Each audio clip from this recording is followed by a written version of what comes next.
वक्त रूस से है, जहां रूस में वैगनर आर्मी का विद्रोह खत्म होने के 2 दिन बाद पहली दफा राष्ट्रपति पुतिन ने देश को संबोधित किया। उन्होंने कहा कि पश्चिमी देश चाहते थे कि रूसी लोग एक दूसरे से लड़े, इसके जरिए वो यूक्रेन जंग में मिल रही लगातार हार का बदला लेना चाहते थे, लेकिन ऐसा नहीं हुआ।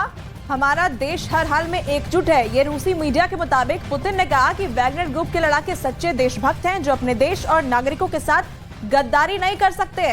कुछ लोगों ने सैनिकों को अंधेरे में रखा और उन्हें अपने ही भाइयों के सामने बंदूक लेकर खड़ा कर दिया, जिनके साथ कभी वो कंधे से कंधा मिलाकर लड़े थे, जिन्होंने रूस की जनता को संबोधित करते हुए राष्ट्र की एकता बनाए रखने के लिए धन्यवाद भी दिया।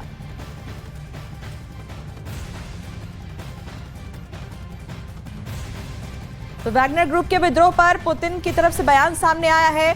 पश्चिमी देशों की साजिश करार दिया था इसे पुतिन ने, और कहा है कि ये साजिश नाकाम हुई है क्योंकि वैगनर लड़ाके जो हैं वो सच्चे देशभक्त हैं। वैगनर ग्रुप के विद्रोह पर राष्ट्रपति पुतिन की तरफ से ये बयान सामने आया है। रूसी लोगों की एकता की जीत हुई है, क्योंकि पहले आपको बता दें कि विद्रोह की खबर आई थी, उसके 2 दिन बाद वो वापस लौट गए थे। और आपको बता दें कि बेलारूस में वहां पर बातचीत का जिक्र भी सामने आया था। तो पुतिन की प्राइवेट आर्मी के विद्रोह के बाद अमेरिका का बयान सामने आया है। व्हाइट हाउस की तरफ से जारी बयान में यह कहा गया है कि रूस में हुए वैगनर ग्रुप के विद्रोह में उसका कोई हाथ नहीं है। हालांकि इस दौरान अमेरिका की तरफ से यह भी कहा गया कि वो रूस यूक्रेन जंग में यूक्रेन की मदद करते रहेंगे। अमेरिका की तरफ से यह बयान ऐसे वक्त में आया है जब रूस इस विद्रोह के लिए पश्चिमी देशों की साजिश की आशंका जाहिर कर रहा है।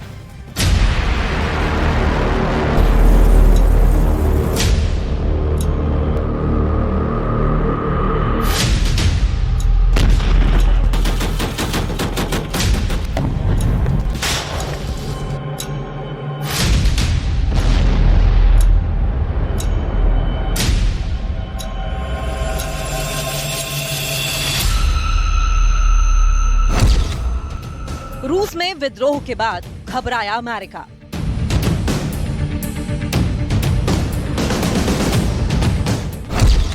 पुतिन की प्राइवेट आर्मी के विद्रोह के बाद अमेरिका की सफाई।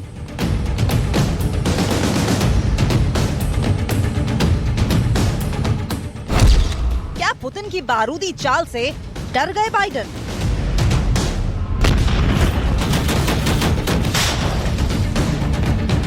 रूस में पुतिन की प्राइवेट आर्मी के विद्रोह के बाद से अमेरिका में कुछ ठीक नहीं चल रहा है। वैगनर ग्रुप के विद्रोह के बाद से अमेरिका डरा सहमा हुआ है, क्योंकि जिस तरह 1.5 साल से जारी इस जंग में पुतिन के तेवर बने हुए हैं, वो बाइडेन के लिए भी बड़ी चिंता की वजह है। और यही वजह है कि अमेरिका की तरफ से ये कहा जा रहा है कि उसका रूस में हुए विद्रोह से कोई वास्ता नहीं है, वैगनर ग्रुप के विद्रोह से उसका कोई लेना देना नहीं है। और अमेरिका की तरफ से बार बार इसे लेकर सफाई पेश की जा रही है, और ये भी कहा जा रहा है कि इसे लेकर अमेरिका ने रूस से बात भी की है।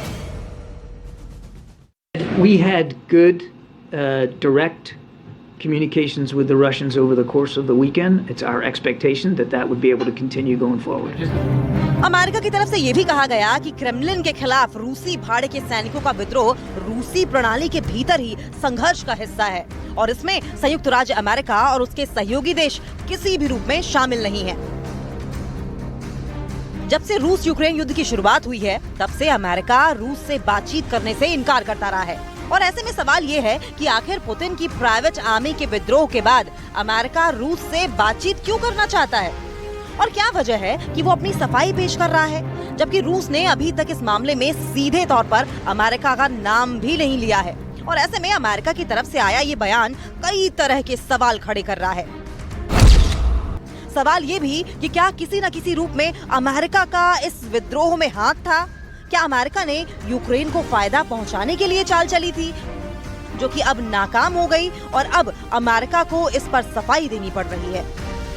फिलहाल रूस इस विद्रोह की जांच में जुट गया है, और इसके पीछे पश्चिमी देशों की साजिश की आशंका जताई जा रही है, क्योंकि इस जंग में पश्चिमी देश लगातार रूस के खिलाफ कार्रवाई कर रहे हैं और यूक्रेन की मदद कर रहे हैं। अब सवाल ये है कि आखिर रूस के खिलाफ कौन कौन से देश एकजुट हैं? इनमें सबसे पहला नाम अमेरिका का आता है, ब्रिटेन, जापान, यूरोपियन यूनियन। फिलहाल पुतिन के खिलाफ वैगनर ग्रुप के विद्रोह की जांच जारी है, लेकिन इसी बीच जिस तरह से अमेरिका की सफाई सामने आई है वो सिर्फ अमेरिका ही नहीं बल्कि पश्चिमी देशों की मंशा पर भी सवाल खड़े कर रही है।